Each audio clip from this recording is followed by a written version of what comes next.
Actually, there is nothing special about this place, except for a classic knife on display in a glass cabinet.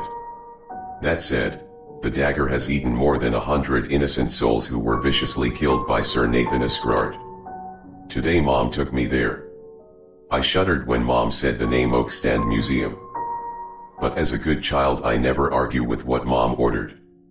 That afternoon I was in my room, the voice of Lily, my 5-year-old sister, filled the whole house.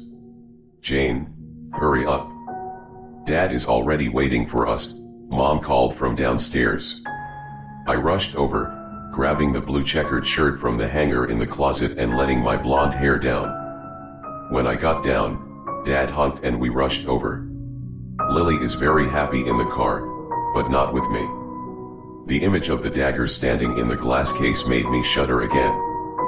Most of the time I'm looking outside, but if you ask me what I'm looking at, probably the only answer I can give is that I don't know. In just a few minutes we had arrived at the place. The museum is quite large, with buildings resembling Roman buildings. The walls are gray with solid pillars in front of them.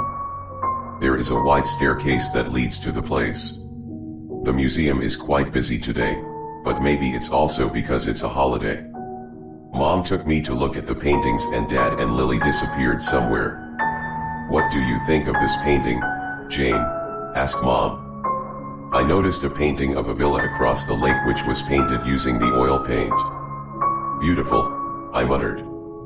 "Remarkably detailed and impeccably painted." Mom glanced at me and seemed satisfied with my comment. Then she took me to look at the other paintings. Just as we were walking I saw it, and it almost hypnotized me.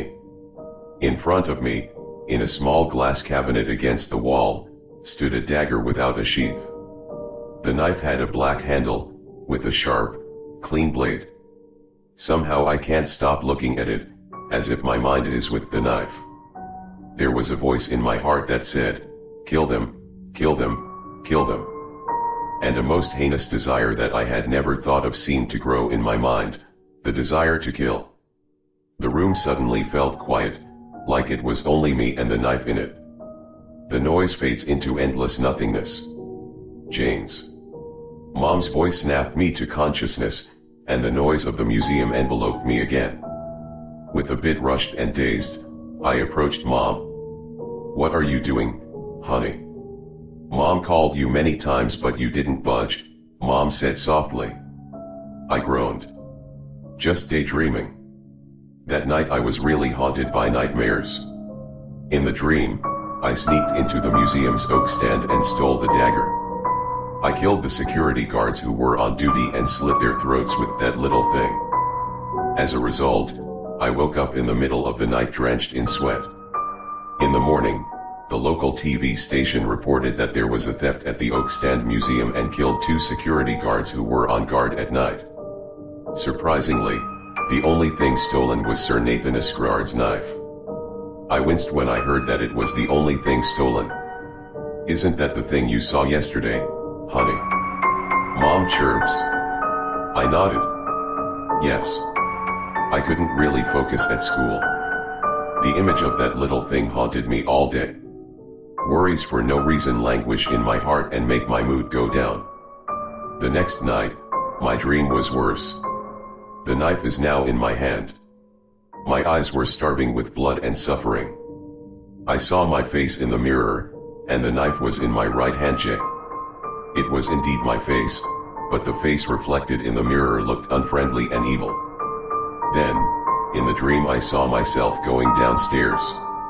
The TV was still on, while Dad was sleeping on the couch. The room is completely dark. The only light came from the TV screen which was still on. With abnormal excitement, I plunged the knife into my father's throat. Dad suddenly woke up and looked at me in horror. His neck was torn and it took his breath away. "Jane. What are you doing?" he asked, his voice breaking. "Calm down, Dad," I sighed. I turned the knife slowly, and fresh blood spurted from Dad's neck. "You will be fine. I promise." I pulled the knife from his neck and stabbed him in the stomach repeatedly until he finally died. With blood still dripping from the blade, I went to Mom and Lily's room. The two of them were fast asleep, apparently oblivious to the danger that was lurking around them. I killed Mom first. I tore his mouth and married his eyes. Last time I slit his throat. And as for Lily who woke up, I stabbed her right in the heart. I woke up the next morning feeling topsy-turvy. Your room looked messy, a fishy smell wafted in the air with a shirt and hands full of dried blood that made me flinch in surprise. I immediately woke up and found the knife beside me.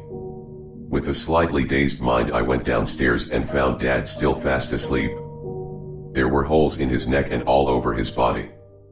When I checked Mom's room, she and my little sister Lily were still fast asleep too. There is an incision in Mom's neck. Her mouth was torn open and her left eye was perforated. As for Lily, she seems to be sleeping the most peacefully. However, there was a stab mark on her chest. Seeing that, I went back to my room and continued my sleep. Previously I wiped the blood stains from the knife, then put it in my desk drawer, then went to sleep.